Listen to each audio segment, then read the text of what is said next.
If your team is texting you, how do I type of questions at 7 p.m. on a Tuesday night, you didn't hire employees. You hired people who turned you into their very expensive search engine. And at your high level salary, while spending hours potentially answering questions that Google or your SOPs or another employee could have answered, you have become the most expensive search engine on the planet. And I know this hits because you're probably looking at your phone right now thinking about 3 quick questions that are sitting in your messages that you haven't answered yet.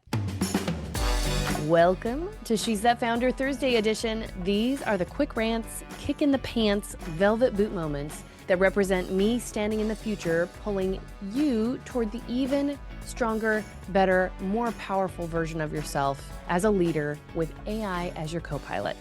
So here's what happened. You hired smart people, you trained them, you gave them access to everything they need, and somehow you have become the human Google for questions they could figure out themselves.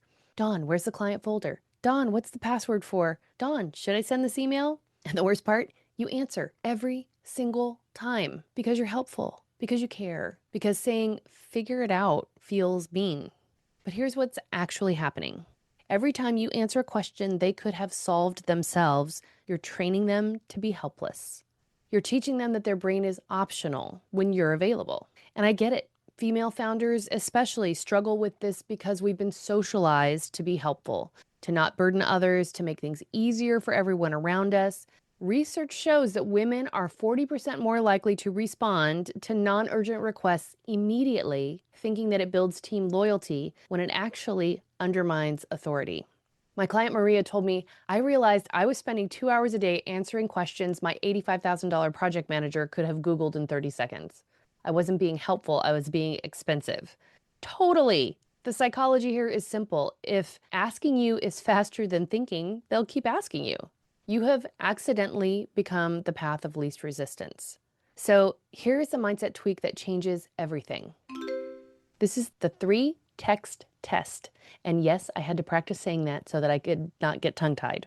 If someone asks you the same type of question via text or Slack 3 times, it doesn't need your answer anymore. It needs a system. So here's how this works.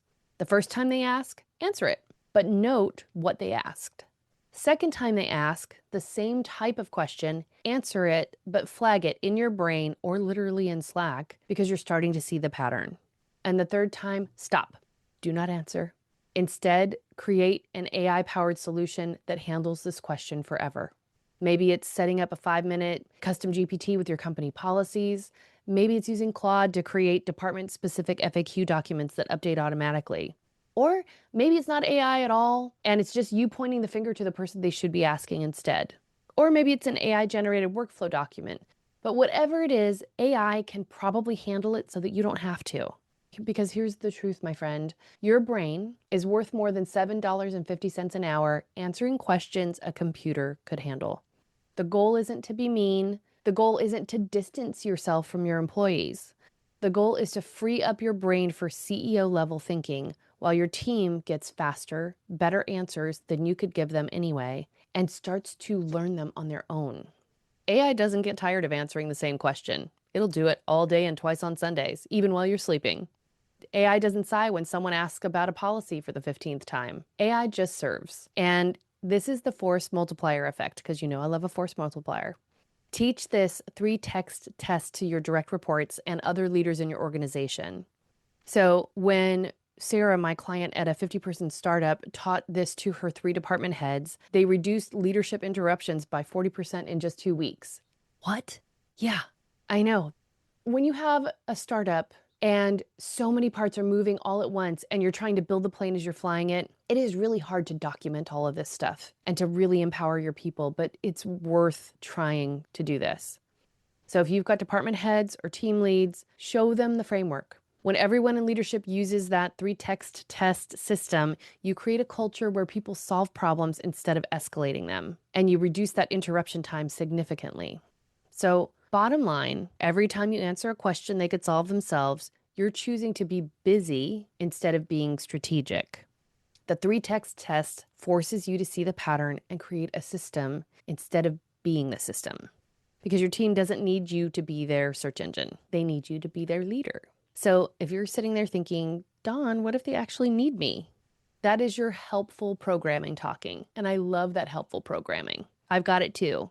The guide that I'm about to share shows you which questions need you versus which need AI. And if you're ready to stop being your team's human Google and start using AI to handle the questions that are eating your time, grab my free guide, 10 Ways AI Will Make You a Better Leader. It's got specific AI tools and prompts that handle the most common founder questions and things that hang founders up so that you can focus on what only you can do.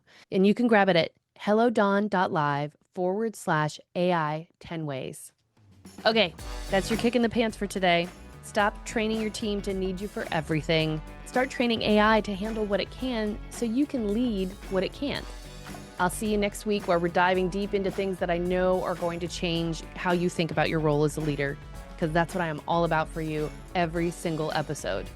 And until then, remember, you're not their Google, you're their CEO. Act like it and own it. All right, see you next time, Lovey.